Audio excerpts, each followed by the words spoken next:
2021 was a little disappointing when it came to FPS titles. There were some games that did okay, some games that fell flat on their faces, and a few surprises. But most of the major projects that people were looking forward to didn't really live up to expectations or had some flaws. In this video today, I'm going to give you guys the best FPS titles coming out in 2022. These are projects that I myself personally have been keeping an eye on, and things that I probably will be hoping to cover on the channel as well.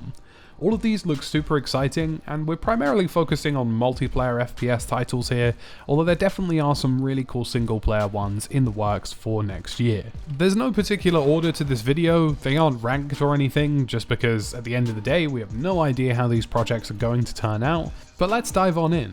Now, my first game on the list technically released at the very end of 2021, but it's something to definitely keep an eye on in 2022, and that is Ready or Not. Ready or Not went into early access on Steam in December 2021, but it is a fantastic title. The cooperative missions that you can participate in are unparalleled. The AI are super responsive and intelligent, and every time you play Ready or Not, you're invited into an intense experience. Now, the game is obviously very early into early access, and there's so much room for improvement, but the core fundamentals so far are just fantastic. The game feels tense, the gunplay is incredible, the speed and tactical pacing of everything feels right, and this is going to be a standout project in 2022, no doubt in my mind. Now, moving into the next year, this game is going to be expanding with more and more content, and also a focus on a PvP multiplayer element of the game at some point in the future, as well as continuing to refine the product to provide really interesting stories, AI, and situations that will give your blood pumping every time you play it. Even just in its early access state, I've had a load of fun with this game, and I can see it being a huge title moving into next year. Next up on the list is a grand-scale multiplayer FPS called 83. Now, if you're unaware of this project, 83 is produced by the same people who created Rising Storm 2 Vietnam, and focuses on a Cold War gone hot alternative history situation where combat has erupted between Russia and NATO. The game features super authentic weaponry for the period and is aiming for over 80 plus players, likely in and around the region of 100. So 50v50 team-based combat situations, very similar to games like Squad, Hell Let Loose and Postscriptum. Rising Storm 2 Vietnam was a very decent FPS title for most people, and featured some really good mechanics in the game that are being moved into 83 as well. Stuff like weapon mounting, checking your ammunition, and really good features and quality of life upgrades made in previous titles produced by Antimatter Games are making its way into 83. This game has a lot of promise, and I think it's going to be a huge title in 2022, and if you're somebody who is a fan of a game like Squad, I think 83 is going to scratch a very serious itch for you. Now, it'd be silly not to recommend Modern Warfare 2 for this list, and it seems as though that is the next Call of Duty title being produced by the guys over at Activision, and specifically Infinity Ward.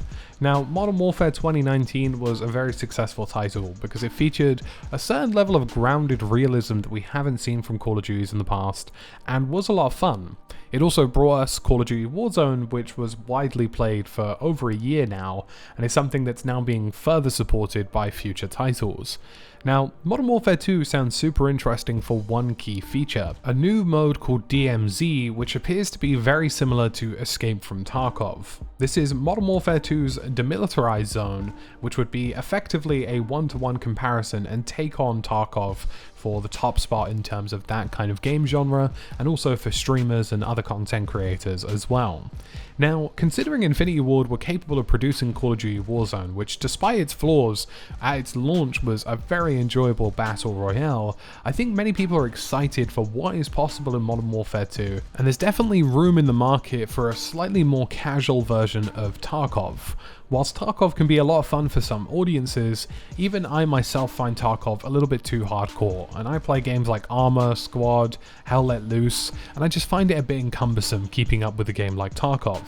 But if they can make something that is similar to that kind of style of gameplay and do it successfully as many had hoped Battlefield 2042 would have done, then I think people are going to be very, very excited for Modern Warfare 2.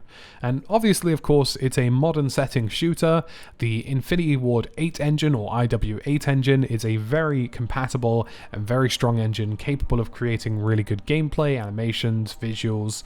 So it's yet to be seen, but there's lots of possibilities surrounding Modern Warfare 2. It could, of course, fall flat on its face as many Call of Duty titles have done in the past, but it could also be a raging success. So it's something to keep an eye on. Now, if you're somebody who likes to scratch a World War I itch, Isonzo and of course Beyond the Wire will be battling for your attention in 2022. Isonzo is a brand new development title coming from the guys who created Tannenberg and Verdun, and a new setting is unfolding here in the Italian mountains, and it should be a very good World War I title. It looks like they've made pretty significant upgrades to the general feel of the game, the performance, and just how the game runs, and that's something a lot of people are looking forward to. And of course, there is Off-World Interactive's spin on World War I Beyond the Wire, which is progressively and continually adding more and more content moving into 2022, and will likely have a formal full-time release in 2022 as well. It's hard to say whether or not either of these games are going to be a success, but both of them will definitely be worth checking out. Now, although I said I wouldn't mention primarily single-player FPS titles, Stalker 2 has to get a mention, just because it's a gritty, real-world, just a marvel of a game, and Stalker has really been a fantastic PC FPS franchise for a very, very long time. And although the emphasis and focus will be on its entire open-world single-player experience, there is a multiplayer FPS experience coming to the game in a free post-launch update. We have no idea what that's going to look like, what it's going to be, or how it's going to work, but if it's anything gritty and to the nature of something like Stalker 2, then it could be a very good experience. It's also one of the first, if not the first, FPS title utilizing Unreal Engine 5. Now that's about it for this list so far. There are of course lots of other FPS titles coming this year that primarily focus on single player, and I of course am mostly looking forward to Dying Light 2 being one of them. Now, there is something to keep an eye on as the year progresses, and that is what happens over at Bohemia Interactive. They've been very, very quiet for the past while now, and that's always a good sign, meaning that they're working on something new. And Bohemia Interactive recently revealed their brand new Infusion engine, which will power Arma 4 and all of their future titles. And as many of you guys know, this is the basis for a lot of FPS titles that exist today. Mods in Arma 2 basically created DayZ, and mods in Arma generally created the Battle Royale format that we have today. The new Infusion engine does feature an entire workshop space where people can create their own custom animations and mod pretty much everything that exists within the engine, which is super exciting and has loads of potential, and I can only imagine it's a matter of time before we see something like a brand new version of Arma 4 or a brand new version of DayZ hit the shelves from Bohemia Interactive. More importantly as well, this brand new engine is cross-platform compatible, meaning that it works on both PS5, Xbox Series X and PC, and it means that you're going to see future Bohemia titles land on consoles as well. So folks, that's about it for this video today. As always, thank you for watching, and I'll catch you again in another video. And of course, if you aren't subscribed, leave a subscribe. The majority of people who are watching this video aren't subscribed to the channel, and leave a like if you found it interesting too.